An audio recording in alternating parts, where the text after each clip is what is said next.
নমস্কার বন্ধুরা, Aparna village cooking সুন্দরবনে সবাইকে স্বাগত জানিয়ে আজকে চলে এসেছি কাঁকরোলের সম্পূর্ণ নিরামিষ একটা রেসিপি নিয়ে।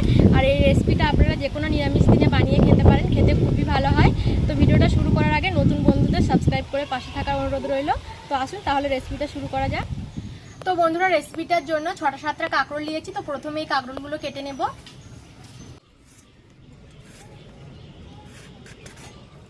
কাঁকরোলগুলো কিন্তু পাতলা করে কাটা যাবে না, একটু মোটা করে কেটে নিতে হবে। তো দেখুন, ঠিক এই রকম ভাবে একটু মোটা করে কেটে নিতে হবে। তো এইভাবে আমি সবগুলো কাঁকরোল কেটে নেব।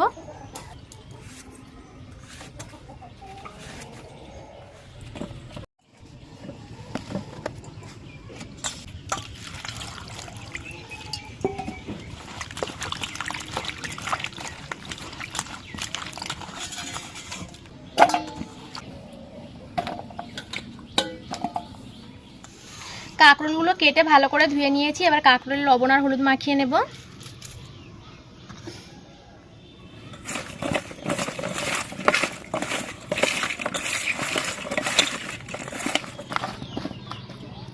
এইদিকে উনুন ধরিয়ে কড়া বসিয়ে দিয়েছি। কড়াইতে দিয়ে দেব সর্ষের তেল।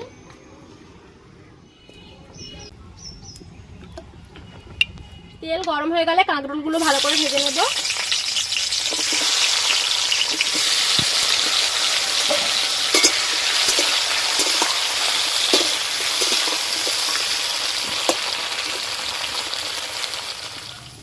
কাঁকরোল ভাজা হতে থাক, ততক্ষণ এইদিকে আমি কিছু মশলা বেটে নেব।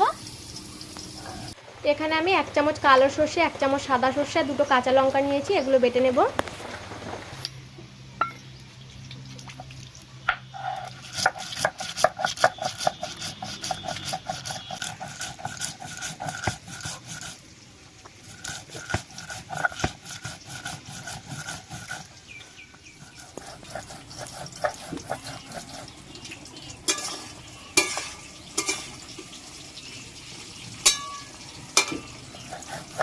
এবারে বাদাম বেটে নেব।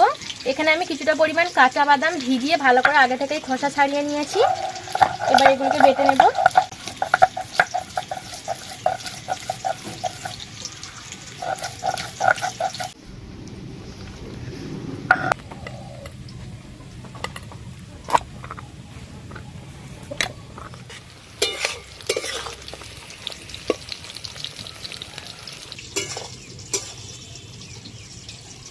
কাঁকরোল লাল লাল করে ভেজে নিয়েছি, এবার তুলে নেব।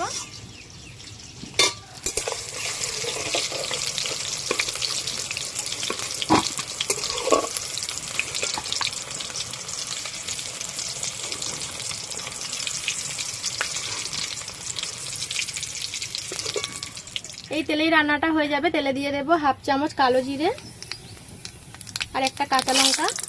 লঙ্কাটা একটু চিড়ে দিয়েছি। তেলে কাঁচা লঙ্কার কালো জিরে একটু নাড়াচাড়া করে নিয়েছি। এবার এর মধ্যে দিয়ে দেব হলুদ গুঁড়ো আর কাশ্মীরি লঙ্কার গুঁড়ো। এবার দিয়ে দেব সর্ষে আর কাঁচা লঙ্কা বাটা।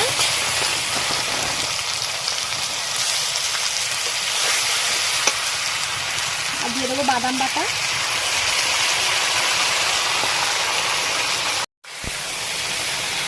এবার এই বাটা মশলাগুলো একটু ভালো করে কষে নিতে হবে।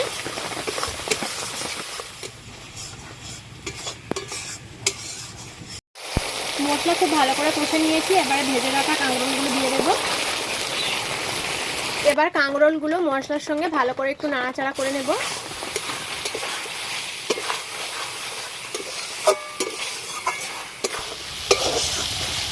এবার দিয়ে দেবো জল।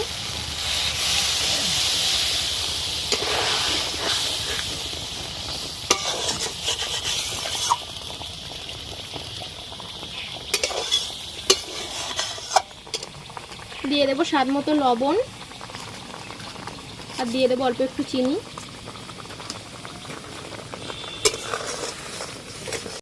এবার 2 মিনিট ঢাকা দিয়ে রান্নাটা করে নেব।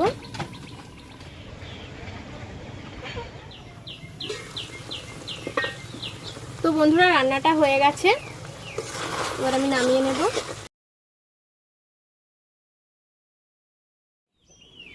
তো বন্ধুরা, আজকে এই কাঁকরোলের নিরামিষ রেসিপিটা আপনাদের কেমন লেগেছে অবশ্যই কমেন্টে জানাবেন। আর ভিডিওটা যদি ভালো লেগে থাকে লাইক করে দেবেন।